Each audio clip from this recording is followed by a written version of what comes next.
Good day everyone! So for today's video po, gagawa po kami ng suman. Siyempre ang aming ingredients, yung kinuskus po na kahoy kahapon, may ninatira pa po. Tapos dahon ng saging.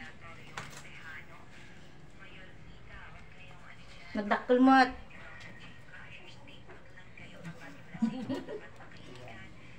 So ayan po ang aking tagabalot ng saging. Mama. Puram. So, yan po. Yung paggawa po na, saging. Suman pala. Ayan po kung paano po siya magbalot ng saging. Saging, suman. Yan. Parang nagbabalot lang po ng turon. Yan, tapos. Yan, darami ng tangay. Steam lang po ito, steam. Mas masarap po pag steam. So, ito po yung kinuskus po namin kahoy kahapon. Yan. Tapos, yan. Babalutin na po. Tanta-tsansyahan lang po yan.